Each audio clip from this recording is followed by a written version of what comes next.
George's big bonus content. This is George's Big Break bonus content. George's big boner content. Oh, there it went. George's big bonus content. It went there real quick. Oh, you guys are the worst. You guys are the worst. Uh-huh. Okay, today we're talking with George Birch Wertz, who plays George. Imagine that, same name, in Broken. And George, we want to know just a little bit about how you got interested in Broken and how you came to be part of this crazy, amazing family in this town. Can you tell us a little bit about that? Well, sure. Carrie, what's happened is I take an improv class with Kay Jazz, and for years I've been taking classes from her, and this wonderful group of people got together, and we, just for fun, started this bizarre, I thought at the time, little improv about Broken, Alaska. I remember one of the most important things that happened is that Carrie actually came to me and asked me to play this character. And when she came and asked me, I was really kind of honored in a way because, wow, somebody asked me to perform. Oh, well, hold on. I think you've been in a whole bunch of different things, though, right? This isn't your first time performing. Haven't you been on TV shows? And you were in a movie, 10 Things I Hate About You. What other shows were you on, George? I mean, people have seen a lot of this stuff. You've got quite the impressive if you're IMDb. You're really pressuring me to tell that, but Yeah. I should have brought my resume with me. I mean, well, I was fortunate enough to play extras on a lot of shows. Mad About You, 10 Things I Hate About You. Do you only play on shows Married with the word with you? Children. Did you do Mad About You? I He did did Mad Mad About About You, You yeah. for the last season. Did you? I Victor met- Levin, yes, I the did. showrunner, director. I'll be damned. Yeah, Small world. yeah. How'd you meet him? On a flight to a film festival down in one strange state somewhere. Oh, wow, that's kind of cool. He was sitting next to me. Yeah, well, Small world. I got to meet a lot of really cool actors. I look at them as legends. Mm-hmm. I was on the Bette Midler show. It only went for one season, but Dolly Parton, I met her. In fact, that was a great story. You want that story? I definitely want that Oh, story. man. Sure. What kind of question is that? Yes. Do you want to hear that story about Dolly Parton? No. Well, The time that I met Dolly Parton. Huh. one morning, I'm waiting outside the studio, and it was kind of fun because all of a sudden this Cadillac pulled up, and I'm sitting there with a cigarette in my hand, and this little Cadillac pulls up, and Dolly Parton got out of it, and she headed straight for me. So I'm trying to put out my cigarette, and she walks up to me and she goes, "Is this the right place?" And I go, "Yes, it's the right place." And she grabbed my arm and handed me her suitcase, and we walked in the door, and I just took her to the AD and said, "Dolly Parton."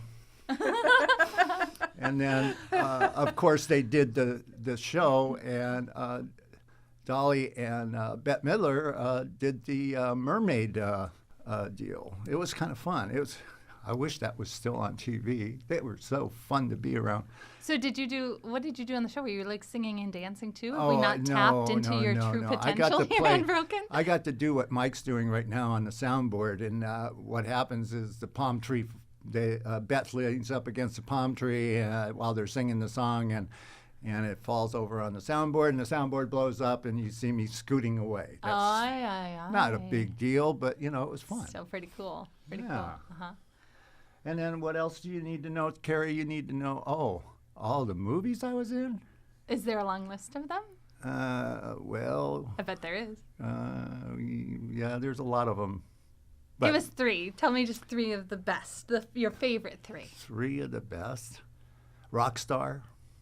That was one of them. It's filmed here in Seattle. Ah. Dirty Harry. No, hell no. Okay. No. I'm sorry, but I can't be in that one. Anyway, enough of me. Enough of you. Well, and now you're not only helping us out on Broken, you also, one of your big things is you run the Greenwood Car Show, or did you start the Greenwood Car Show? What is that? Anybody who's around the Seattle area probably knows in the summertime, up in the Greenwood neighborhood, we have this amazing, gigantic classic car show. Thousands and thousands of people just flood the streets. Me and my family, we're there every year. It's like the most beautiful vehicles. I don't even like cars, and I go to the car show, so that tells you what kind of fun stuff it is. I went to that looking for cars for a shoot and Yeah. found all of them.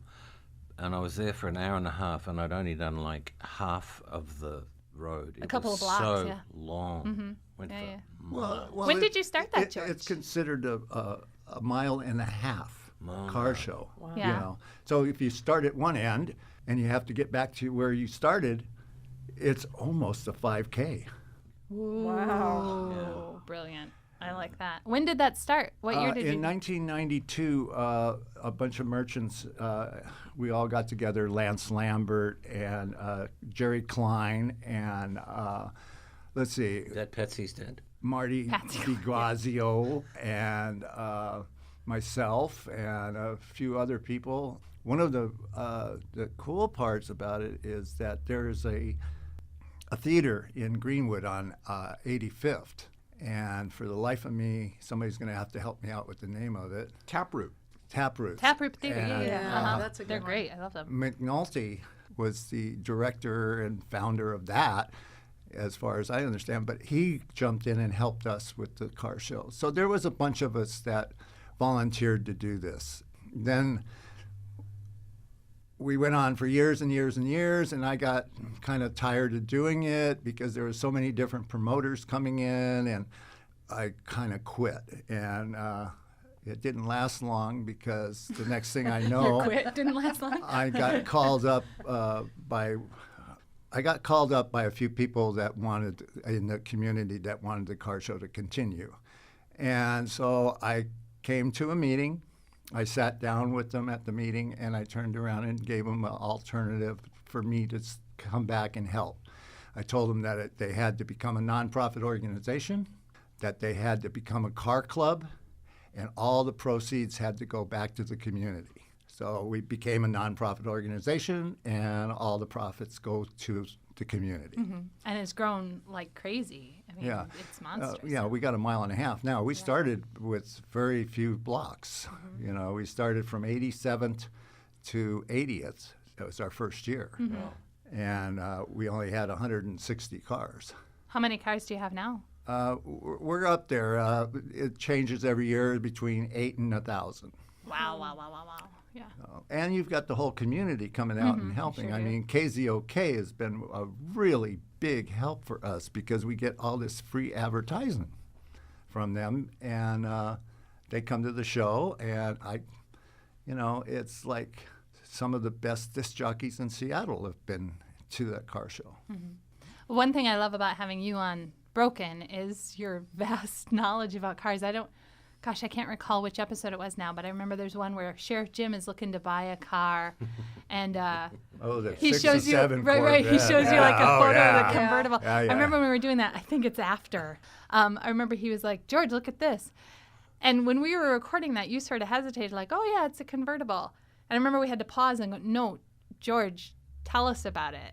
And you're like, "Oh, okay." And then you listed like 13 things about convertibles, like all these details, and it's that sort of richness and that sort of, that really works into the tapestry to make Broken such a real place for us and make your characters so real and pulling on your real knowledge as it's very impressive. It was amazing. It was such a fun moment for us, I think. That's really amazing because I don't have very much knowledge. We got to go with what you got, though, right? Go with what you I got. never got the chance to say Duesenberg. Duesenberg. Duesenberg. Duesenberg. That's- You just did. But There you go.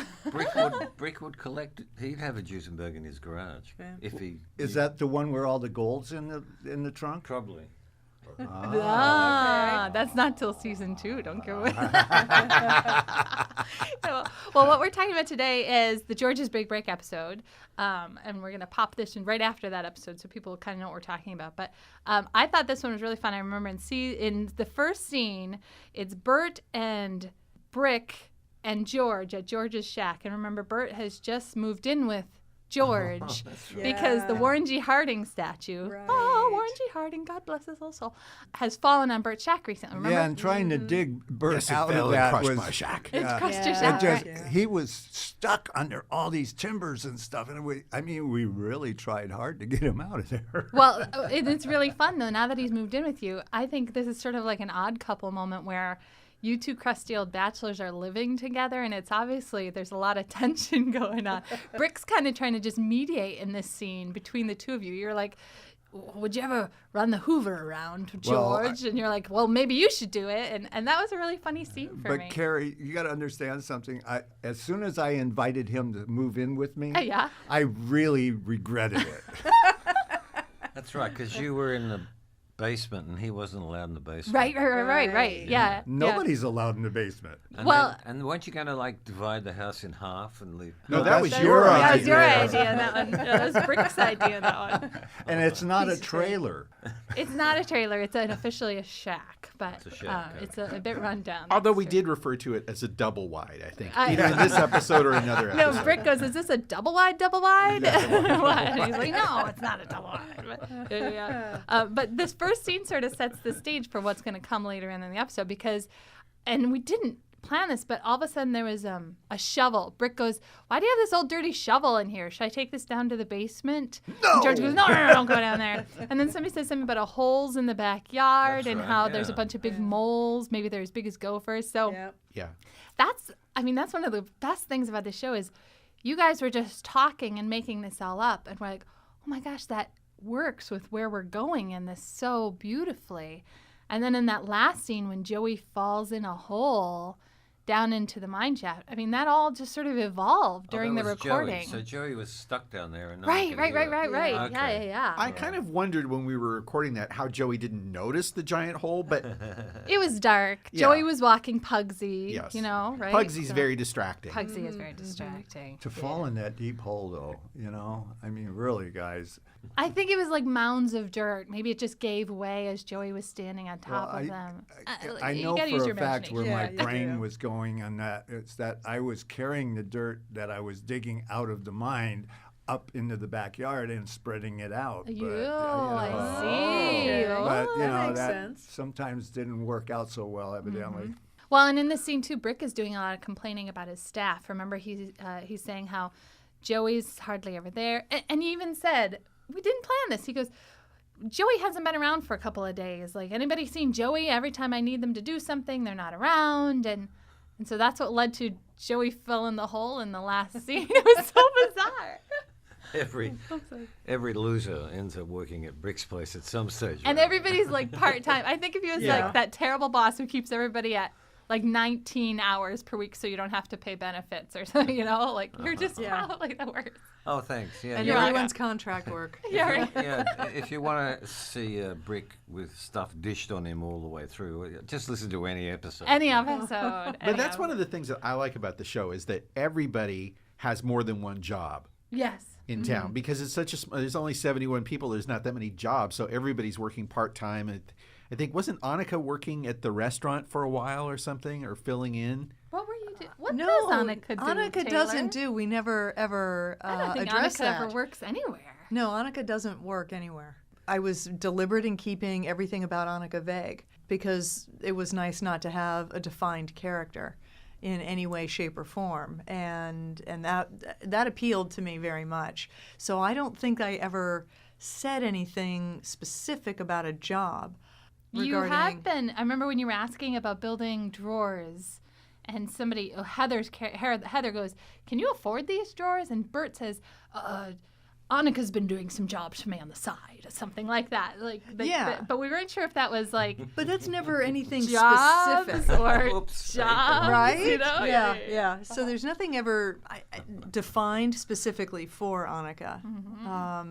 So I think until season 2, we don't know anything about her. Yeah. And I like that. Yeah. That was fun to play. How did that episode, George's episode, end? What? George's Big Break episode. Oh, you Yeah. don't remember? Oh, you'll have to listen to it again, Paul. Well, after they go to Carrie's little cabin and you go pounding on the door and want to give them information on how to cook your halibut. Oh, that's right. Yeah. Really? Rose and Dolores are making Yeah. soup. Yes. Right?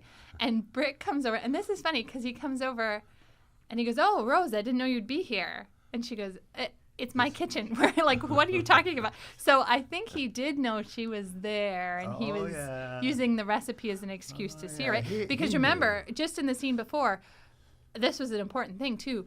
Brick said something to Bert like, "Well, and what about you and Rose, Bert?"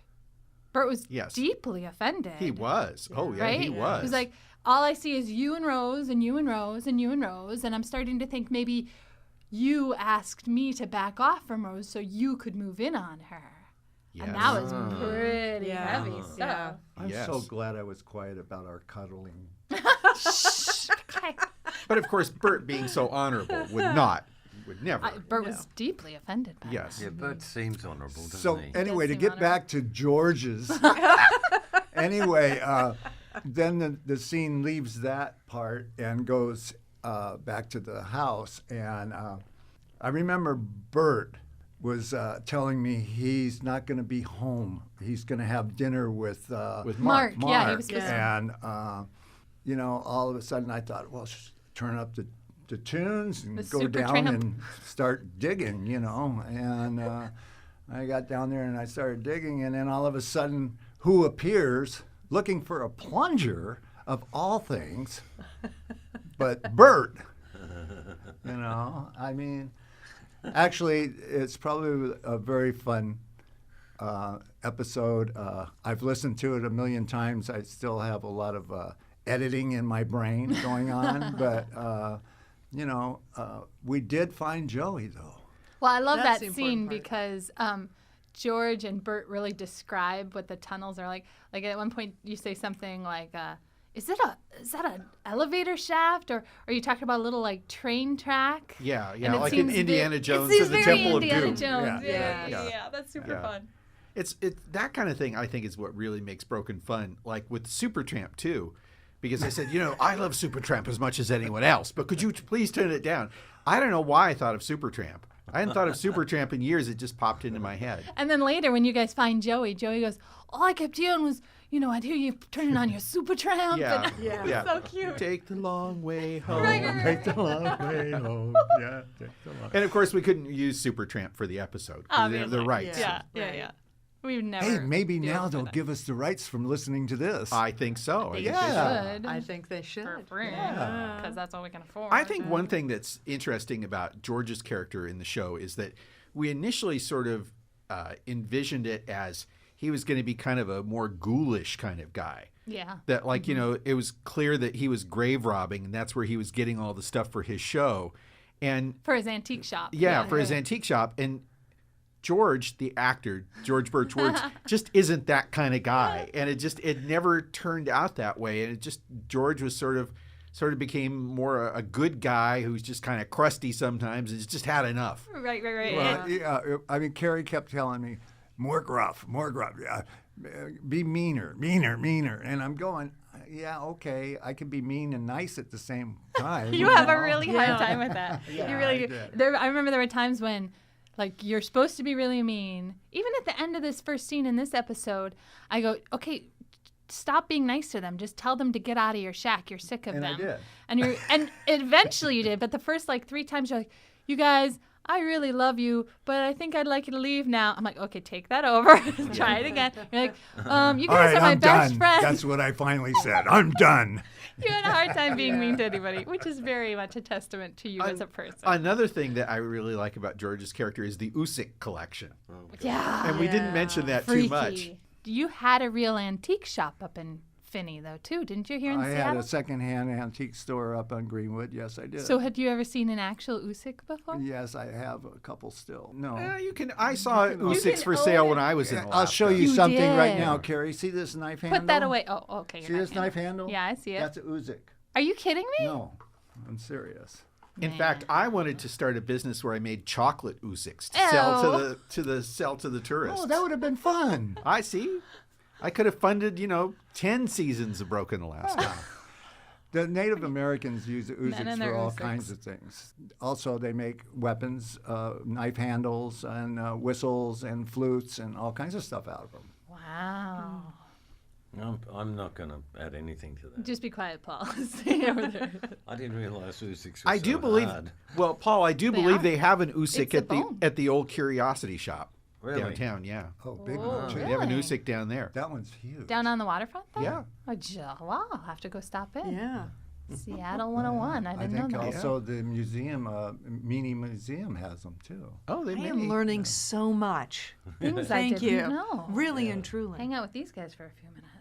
Well, one thing we haven't talked about this episode that I really want to mention, there's a scene, and since we have Taylor Edwards here, no. so Carlos and Annika are having dinner together. Oh, Do you remember that scene? You guys? Like, Yes. This is one of my favorite I scenes. do enjoy that. Yes. This got so weird so quick. Yes, it did. So you're just chopping veggies and making salsa, right? And Carlos asks Annika, hey, are you still interested in Mark? What's going on there? And Annika, not so subtly, goes, what does she say? I even wrote it down. I've decided to move on. I'm looking for a man who's more sure of himself, more confident in his cooking. Because you're sitting there cooking with Carlos right then, right?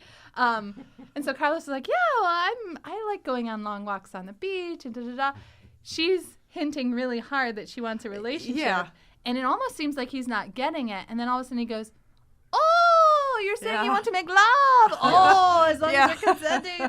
And then all of a sudden, and Mike Fuller did a great job Yes. with this music. Like you're listening to this like little salsa music, and all of a sudden it goes, bam, chicka, bam, chicka, bam, chicka. It's like 70s horn It's soundtrack. really It's awesome. It's awesome. And all of a sudden it goes to like, Annika, let me show you my medallions. Oh, I love that. That has got to be one of my favorites. Let me see your. I have to see the And medallions. Kitty power. You have a Let me different paw at you, medallion. Annika. Oh, no. And boy, does he have a collection. He has a Yes, different he medallion does. for different things. That's right. That's right. Yeah. No, that was so much fun to do. I still laugh when I hear that Yeah. scene. It's just, I don't even actually remember doing it, but it was just so funny. Yeah. That's Well, something. that's part of doing this show is that when you're done, when we walk out of this room, you can't turn around and say you know what you said. No, mean, and like that's- any show, TV show or movie, it's like you do it and you move on to the next scene. Exactly. Yeah, Yeah. but Yeah. the improv, you listen to it like a month or two or a few months later and you think, where did I get that from? Yeah. Right? Yeah. It's very true. Yeah. Very Well, and I true. remember watching that scene. Carlos and Annika start going down Medallion Road, and I remember watching it going, oh, God, what's going on here? What's happening? What's happening? Because, like, I'm always thinking, my children have to listen to me edit this all Yes, week long. yes. Like, how is this going to happen? Where is this going to go? And it didn't go off the rails miraculously. It really was so funny. There was Yeah. an interview that I heard that Mike did, and he turned around and Mike and Carrie did, and they said that I cuss a lot. You tend to drop swear words here and there. So that It's is why very we true. edit the show. I'm sorry. No, don't worry about it. It's I've never okay. heard you cuss. Never. But Oh, another all secret the about George, time. though, is he likes to jiggle the keys in his pocket. This is Yes. true. And we've had to tell him a million times, stop jiggling your keys. We can hear it on the microphone. There it is. Give us a good key jingle. There they are. Ah. And his keys have a bell on them. Oh, it's music to my ears. Music to an editor's ears. Not that we could notice any difference in this studio anyway, with the tractor trailers. So I gotta running ask. by. I gotta ask you guys. What'd you think when you found out that I had a gold mine under my place? That I think when you came up with that, for me, it opened up a whole new avenue for George as a character. Yes. Because this idea that all of a sudden he was rich beyond any of our wildest dreams. Like, Broken is not a rich town.